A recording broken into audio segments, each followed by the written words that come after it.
There is a movement promoting our stories, and many of us grew up with a strong craving for images we can relate to. Production teams, writers, creative heads have come together to tell stories, and this podcast is their voice. The themes covered are very relevant to the Black community, and anyone concerned by the social and racial injustices that are in place to stifle this voice. The Pan-African voice is not easily heard, and here we talk about our movies, that film or doc which you heard about but didn't get to see. What was the story? Where can I watch it? It now has a voice. Tune in. We walk you through these stories and interview the filmmakers. Welcome. Karibu sana. Karibu sana. And starting right on the lens.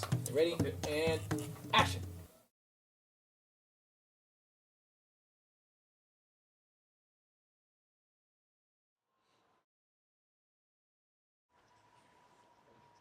Yes, yes, yes. Mic check. Is that how they do it? Yep, microphone check. Microphone check. 1, 2, what is this? What's going on? We good. We out here relaxing. Yeah. On y'all comfortable deck. Uh-huh. I've had many meals. Yeah, we've eaten and All right, hold on. He not done. yeah, I know, because this is a good time to tell the audience what you ate. The wonderful Oh yeah, I had Anna banana cake because of the Ethiopian New Year. I remember when I first learned that Ethiopia is on a different year. Because, we won't get into it, but certain people have manipulated the calendars and the systems. And so I was excited when I found out, Ethiopia's on the ancient version, because remember all this big fuss about the year 2000? Yeah. If you're from America, it was like, oh my God, in 1999, it was like all the computers are going to crash. Yeah. They all going to shut down. Everything's going to just be, just gonna Y2K. The Y2K is going to be terrible. And so we all waiting. And then 2000 came. It was like, man, ain't nothing happening. Ain't nothing. They was talking all this stuff. Ain't nothing happening. And then in America in 2007, that's when we had our Great Depression. It was like the greatest economic downturn, landslide, all that started in 2007, which is Ethiopia's year 2000, just like it was said, right? And then Barack Obama became the president. So when you really sit back and look at these things with a world view, you be like, I see what's really going on, right? So Yeah. so I get it. Yeah, so happy 2017. Happy 2017. So let me see, 2017, that's 2 and 1 and 7. 7. So that's a 10-year, 1 year. 7-year gap. Yeah. It's a 7-year gap. Yeah, it's a 7-year gap. Yeah. So I like that. Yeah, 7 is a big number. But anyway, welcome. Thank you. Because that was just That was a preamble. Yeah, preamble, just for the vibes. Getting ready for the experience. Yeah. The real deal is that we're here today with Sean Banks. Come to join the Pan-African Film Podcast, all the way from Baltimore, Maryland. Baltimore, Maryland. Baltimore. I still don't say it right, but No, you say it right. I do. We just, we have our own dialect. Yeah, you do. Accents. By the way, let's set that straight. Where does that come from? Because I have to do this all the time, and it's directly related to the film that we may discuss. Because we are one of the oldest cities in America. So America is like 200 and, what's this, 2012? No, 2012 is the 200-year anniversary. So America is 212 years old. Okay. Baltimore City is like 280 years old, right? So it's an old city. We have mansions. We have a mansion here that's like 280 years old. And a lot of things happened in Baltimore first. It was almost like the unofficial real nation's capital before D.C. So like the first Democratic National Convention was here. The nickname for Baltimore is First City. And so it gets its name from Lord Calvert, whose other name was Lord Baltimore, from over the pond. And that's where you got Anne Arundel County, Queen Anne's County, all these Anne counties, because his wife was named Anne. And Queen Anne. So I know I'm happy because we got Annapolis, Annapolis. and that's my town. That's your I run town. it. That's right. It's your town, your own town, like Annapolis, Annapolis, right? Yeah. And so in Baltimore, and the other city that has it is like Boston. We have cobblestone streets. Mm. That's how old it is. And you know, the people from there, they say, you want some tea, do you?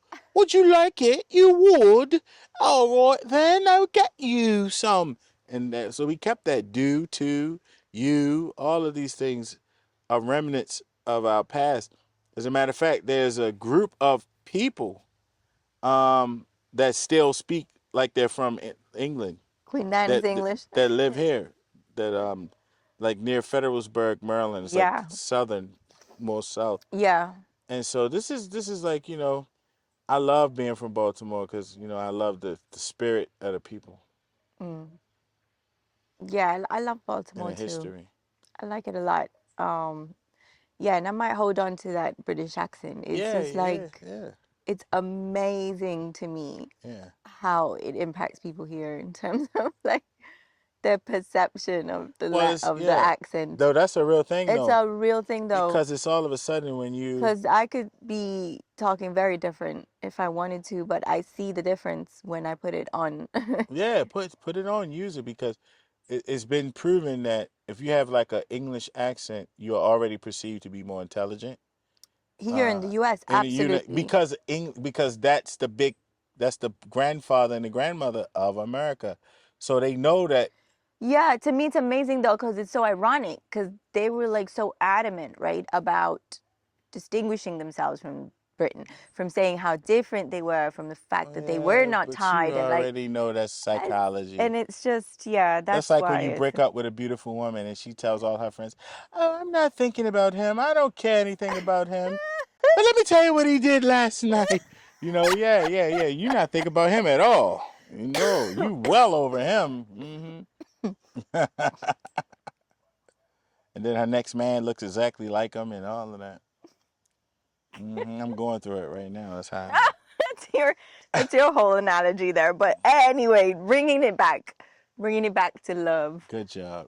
So love is the name of Sean Banks's film that he produced, co-produced, and starred in, I or did was not star in featuring. it. I was in Yeah, he did a it. little cameo in, and yeah, it is called Love, but spelled L-U-V, which I just learned actually stands for Learning Uncle Vincent. Learning Uncle Vincent. So again, for the audience, like I thought we were here talking about love and all the things about Oh, we can love. always talk about And then love. actually the film is about learning Uncle Vincent. Becoming a man, you know. But that's a good thing. You know, I love that film. You know, it did a lot for me and my career. It did a lot for a lot of people's careers. So, um, Sheldon Candis, the director and writer, he's from Baltimore. And I don't know. I mean, I guess if you followed the film, you heard the story because we did a lot of interviews and Q&As and everything. But Sheldon is Woody. So the character Woody in the film, if you haven't seen it, go and see it. It's on different platforms. It's been on all of them. It's been on HBO, Netflix, Hulu. I don't know where it is now, but I it's think I just saw it on like a Samsung, Samsung something. Yeah, but it's out there. I know you can Samsung rent it free on filming on YouTube for sure. platform. But the film was special Mm. because Sheldon went to USC, which is like in America the Harvard of film school, and they don't never let you forget it. You know, all these Right, University of Southern Southern California. California. So all my friends, the film almost exclusively had all producers from USC. Mm. And all of these guys, we are all still friends now. And of course, Sheldon is from USC, and his writing partner, Mr. Wilson, but the real pack, the real group is Jason Berman, Mm. who's from Baltimore. Me, I'm from Baltimore, and my film producing partner Tom Ford, who's originally from I'm from North Carolina originally. He's also, but he's been living in Baltimore all his life. Tom is my brother. We very close, and he is the managing investor. So here's this film that Sheldon has been and Jason have been trying to get made for about 8 years, and when Tom sent it to me, because at the time he was funding a lot of Jason Berman's projects, art films, some good ones too, like Beat the Best. I forgot the name of that, but it starred Ryan Onen, who is now who was King George and the great series called Queen of the South. I don't know if you saw that. I did. So King George, that's in Queen of the South, is also my friend Ryan Onen. Oh. And he started writing a lot of that, which I'm very proud of. So I'm watching this Queen of the South for like probably a whole 3 months. A And lot of seasons, right? yeah, it was like It 5, 6 ran, seasons, but I right. just got into it, so I'm binging it, right? Okay. So I'm probably around season 3, and I'm watching it, and one day I'm like, why does this guy look so familiar to me, right? King George, he started looking familiar to me. Because Ryan was very slim and had no hair on his face. And as you know, King George has a full beard, and he's a little, chubby, he's funny, right? So I'm looking, and then one day it hit me. I was like, that's Ryan. You know what I mean? So I called him. I was like, Ryan, are you King George? He was like, yeah, yeah. So that made me watch the show even more. Even more. And so Ryan and Berman made a couple of films together that I'm in, like the trailers. They got me to be in the trailers. It's just amazing. We're a little film group. So Tom was funding all of those, and then he sends this movie Love one day, because we were figuring out what films we want to make, right? I told him, I like making the art films, but I want to tell bigger stories. I want to make blockbusters. Because one of the guys I always looked up to, obviously, is Steven Spielberg. But then you got Joel Silverman, who's a producer. And then you have uh, not Ridley Scott, I'm sorry, James Cameron. Ridley Scott I love too, but as a director. But James Cameron, because his story resonated with me, that he spent all his own money, he emptied his accounts to make the Titanic, which is like a movie that everybody knows what happens. So you like, I don't know if this is gonna, make it. But his wife was great to leave him and everything. But he made it, and it made $1 billion. I was like, oh, so that's how I'm gonna be a billionaire, right? So I was really pushing Tom to start thinking about, let's make some great films that can be impactful in a magnanimous way. And so he sends me Love, and I hadn't read it because I'm busy. So I was at the time, I'm also a record producer. Film producing was new to me at the time. I was transitioning because the music business it was kind of slowing down, shutting down. Whereas I worked for Def Jam and then later Russell Simmons Music Group and, pretty much everyone. And they fired 2,500 people in one day in the city, as we call New York, the Manhattan. It was like, so all of the record companies have offices in New York. And in one day, 2,500 people got laid off, fired. And that was like a symbol to me, like, oh, yeah, this is worse than I thought. And what was behind that was the record industry, because of the invention of, it started with Napster, but then like LimeWire and all these other platforms, you could get music, share music. But then Apple created the iPod and the iTunes, which is a closed system. And instead of the music industry embracing it, they fought against it at first and started suing grandmothers and 15-year-olds, and the people gonna always win. So the people say, oh yeah, okay, well, we just gonna stop buying your $25 albums that only got one song on it I like. How about we do that? And they went from making, I think it was around $43 a year, and it dropped all the way down to like $34 billion in 1 year. So they needed to make some cutbacks. And I was a part of some of those conversations, and I knew something was happening. So when they laid everybody off in that one day, that was my sign. Like, yeah, I think I better get more serious about the films, because I had made one in 2007 with my big bro, and one of the former Ravens players that did well. It was a straight-to-DVD movie Okay. called For Life. Okay. And it starred actually Wood Harris and Elise Neal and, some real actors. And Wood Harris, of course, was at the time the star of The Wire. So we had all of them. We made half of it in L.A., half of it in Baltimore. I did the whole score. I was very proud of that movie. And I was also in The Wire for 3 seasons as a extra. I played a drug lord. And it's a funny story to how I got into that. One day we were on set, and I was talking to Jamie Hector, who played the character Marlowe. And I was like, man, you're doing a good job playing Anthony Jones, who's a real drug dealer from Baltimore. Especially, I'm from East Baltimore. So, we definitely knew who Anthony Jones was. And I was telling him, man, you're doing a good job playing, Anthony Jones. And he was like, wait a minute, we playing real people? I was like, they didn't tell y'all that? Because The Wire is about my family.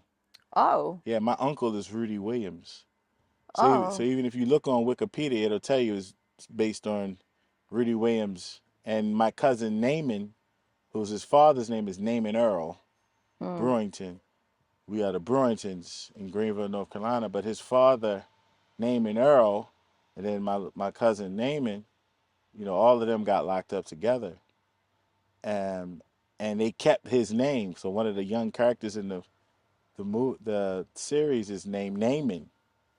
And so I met Ed Burns, who was the reporter that created the show. So it's a police detective and a Baltimore Sun reporter that came up with The Wire.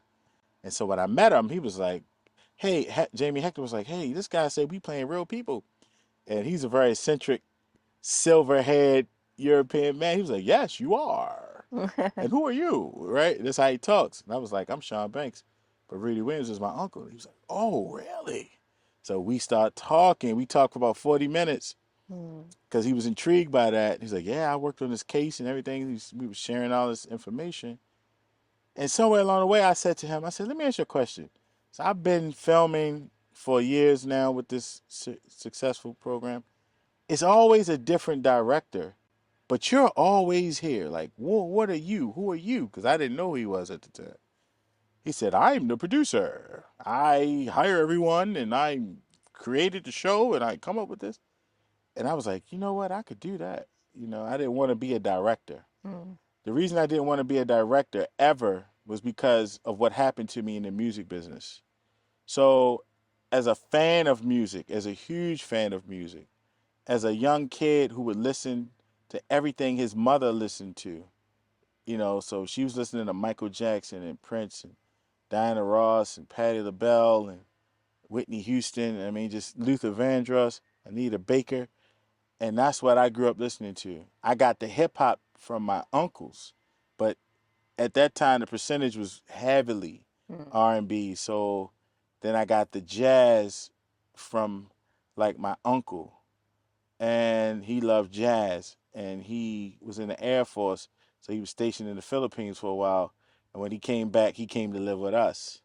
So I got two things. Yeah, so he had been playing the trumpet in the Air Force.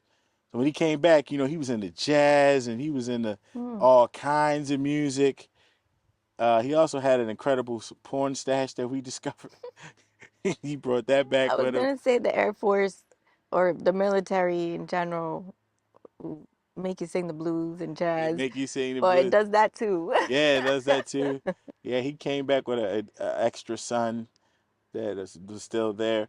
But he was like a hero to me, and so everything he was, I wanted to be. I wanted to wear my chain like him and stuff. So that is how I my love for music came from them, Right. but it still had a film component because they used to show us Purple Rain every Friday on VHS. As an 11, 12-year-old kid, I was watching Purple Rain every Friday because my mother had some very beautiful friends. They were like sisters. And we would either be at our house or their house or it was 3 of them. So every Friday you just knew you was going to be wind up either on Gail's house or somewhere like that, or they would be at our house. But we definitely watching Purple Rain. And so, that influenced me. Right. And it's ironic because once I got into music business and I started becoming a producer and I started learning how you make songs, then I started making songs and mixing songs and mastering songs and putting them on the radio. And then I became a sad because one day I grew up loving, like my mother used to listen to the album Thriller, like over and over and over. She would give me a task, like paint this kitchen or, put this wallpaper up, as I was the man of the house at the time, but she would always have music playing. So I listened to music every second of the day. So Thriller was my favorite album. And once I became a real producer, I was driving down. I had bought my first car. I was very young. I was like maybe 19 or 20, but I was making a lot of money selling music. And my mother didn't know, and I didn't want her to know. So I used to hide the car. I used to park around the corner.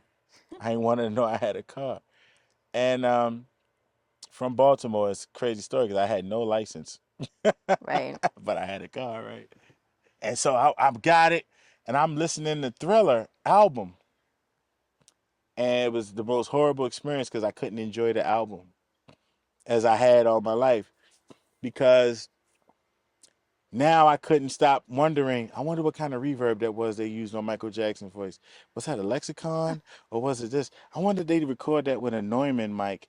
Like my producer mind couldn't cut off. Oh. And instead of enjoying just the music, like the stereo version, I was dissecting the song the whole time. I couldn't enjoy it. And I was like, I never want that to happen to film for me. So I never wanted to direct. So when he said, I'm the producer, I was like, oh, I could do that because then I would be far enough away from the film that I wouldn't be so caught in the minutia of the day-to-day making it, but I could still make the films, choose the films, choose the directors, choose the scripts, choose the actors, get the money, and be just as surprised sitting in the audience with everybody else at the premiere, and come to the set a little bit. And that's exactly what happened on Love. It was like when he sent me the script, I read it, and I told that long story so that you would understand this one statement and this one statement alone. That was my journey. I realized on one day, the first day of the shoot, that I was literally born to not make that movie alone, but to make 100 more. I was born to be a film producer. Because everything else I was just training. Even a record producer, it was just training. Because on most of the films I make, I'm also the music supervisor. So having that background in music helps me a lot. Because the score is so important to the movie. It is. It is. It's so important that people don't get that. Yeah. Like, what would Jaws be without the orchestra going, dun, dun, dun, dun, dun, dun, dun, dun, dun, dun, dun, dun. So, in Love, I am the music supervisor, and we chose all of the music, and I chose the guy Black Star from my city, who I'm very close to create all the original music. And then we had like songs from Sugarloaf, and so that's how me and Sheldon connected because he loved a lot of the same music that I loved. And so when we came together, it was like, you can't make this much stuff up. So the first day on set, I remember thinking, I'm so ready. This is like the first film I was like really in charge of. And I know we got Danny Glover and Charles Dutton and Carmen and Michael K. Williams and Meagan Good. And Meagan Good was in it. Yeah. There's two types of people in this world. Owners and renters. What you gonna do? I'm the man. You were scared. I knew it. Baltimore's a beautiful city, man. I'm about to get this restaurant business jumping off. Welcome home, man. Your mother loves you. She's just trying to work some stuff out. You gonna give me a ride to school today? You do all your homework? Yep. And I got you. Is that supposed to be Jesus? Jesus ain't black. Mine is. Where you going? I gotta go to school. You with me today. Ironically, the first day of shooting, we had this issue with like makeup, where like they was doing something weird to Common's beard, and I was like, "No, y'all gonna have to fix that, right?" They had messed up, and then Whose beard? Common's. Oh, Common's beard. Okay. So they were fixing it, and you know how it is on set. It's like, we ready to lose an hour, and you don't want to do that on the first day, especially. So they were fixing it, and Michael Rainey Jr., who was a little boy, he's 12 years old, and I was looking at him, and I kind of went back to the first day that I met him and how he got here, because the thing with Michael that was so special, we had a young man casted already, but he was too polished. You know, he was like 11 or 12 years old, and he read, and we tried him out with Common, and in between takes, this is a 12-year-old kid, and he's like, this is when I graduated from Juilliard, and I was thinking to myself that I want to be very successful. Now, what about you, Common? This is 12 years old. So we looking like, is he going to be able to play this character? Is people going to believe he's a kid from the streets? Oh, got And the answer was no, because we were all kind of like, nah, this isn't going to work. But we needed a kid, and if we didn't get him, we wouldn't be able to shoot the movie. And Yeah, because Woody's the film. he's the film, because the whole movie exactly takes place with a lot of it with them two in the car, and it's supposed to be a coming of age story of this little kid, this innocent kid who admires his uncle, and he goes through all of this serious street things that turn him into a powerful young man who has to make real life and death decisions, and he does it and faces it well, and you have to believe that, and the actor's abilities is going to heavily rest on whether you buy that or not. And so we only had a short amount of days to find the perfect actor. Yeah, and that's a great point, because one of the things that struck me about the film and the script, I don't know if that's what Sheldon intended, was, it's not your classic happy ending story. And so that part's hard. Like, I know a lot of times, especially when you're pitching, it's like, what's the story about? And most of the time, people want to see a happy ending. They might not even tell you, unless it's like a horror or, thriller. You don't really get that disclaimer to get away with the drama, and it has a heavy ending, and people will buy into it.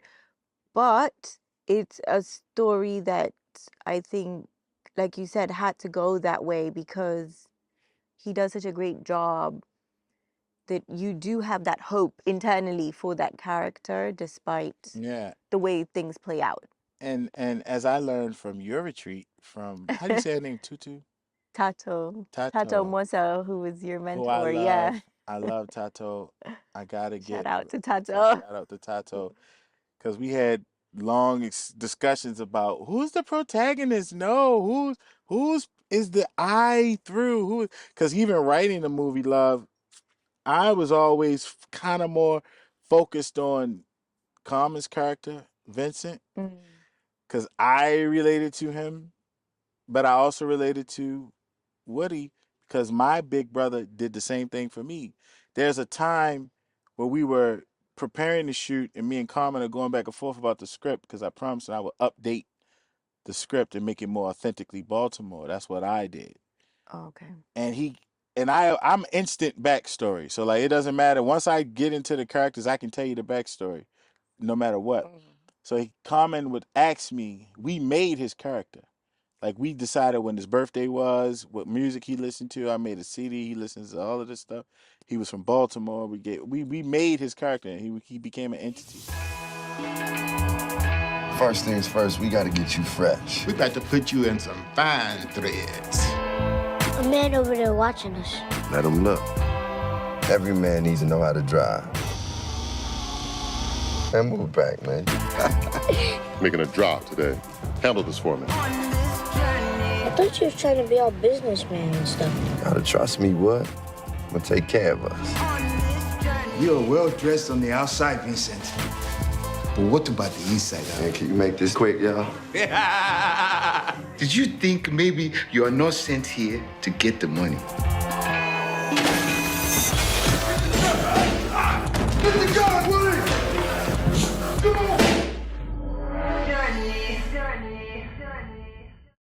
Common, to his credit, embodied it. What we decided. He did a great job. No, he did. He really did. And here's why that was so important.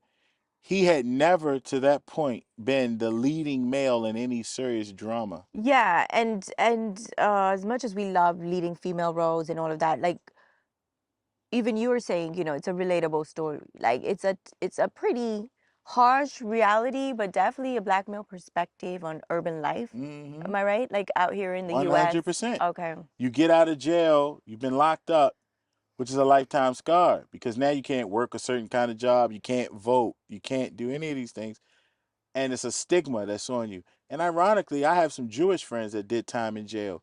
It carries on them too. It weighs on them too when they come out and they're trying to get back to regular, life. And these are men who were like managed hedge funds, $500 billion and stuff, but they went to jail for 7 years, for not ratting out their boss that they really wanted. But then they come home and it's like they think they have this, they move sort of kind of like, it's almost like they feel like everybody knows this about them when nobody. Like you have something over your. You have something over you. Yeah. You have something over you. It's like you're almost waiting for, I know it's coming at some point. They're going to find out I've been to prison. Right? Because there's roadblocks all around you. If you have a real prison sentence, there's just things you cannot do. There's things that you cannot do by law. Like, how cannabis is becoming legal. Well, if you've been to jail, you can't own a cannabis company. You can't own a weapon. You can't, you see what I mean? So it's like. And it's so crazy because you could have gone to jail for holding cannabis. These guys have gone to jail for financial mispractices, right? Okay. Not murder, not drug, but it still affects them. So when common character Vincent comes home, he's like, I'm not going back to the streets. I want to do legitimate business. And he goes to the bank. He has this whole idea of what he wants to do, but he can't. He can't just walk in there as himself and get a loan from the bank, even using the house as collateral. So he still has to kind of dabble in the underworld to try to get out of the underworld. And this is millions and millions and millions of black men that I'm talking about. Where America is not even 400 million people, but we have the highest prison population in the world. So this is a real thing. And the number one thing I wanted to do with this film, it was two things. I wanted to make something better than The Wire that was more authentic. Because I had a lot of problems with certain things from The Wire, being from Baltimore, living The Wire. I've never watched the whole season of The Wire because I lived it. And if you talk to people from Baltimore, they'll tell you the same. Like the world was fascinated with The Wire, but we don't even watch it because it's like, why would I want to relive this again, right? But it did a lot of good things for the city. They didn't do as much as they could have done, but it was okay. But I wanted to make something more authentic, that was more authentic Baltimore. And I wanted to make a statement about men, black men, who take young black men under their wing and try to teach them. Yeah, mentorship, right? Mentorship, to try to teach them how to survive in the world. Definitely a theme there. Because if you think about it, no one does that for us. Life will make you lose your mind. People I thought I trusted. And I don't want to close my eyes. All he care about is money. You are clearly here for me. He ain't thinking about you. Can I trust you? I'm all you got.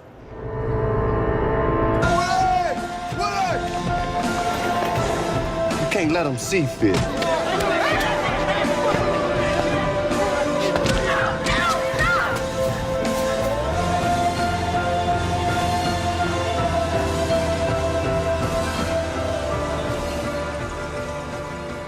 Fish mentored Common's character, who was Dennis Haysbert. Dennis Haysbert's Allstate man was actually a father figure, mentor figure to Common. And then Fish's older brother was Danny Glover, right? So unless you have a mentor, you cannot survive the streets because you don't know anything that you need to know to be able to survive that treacherous world.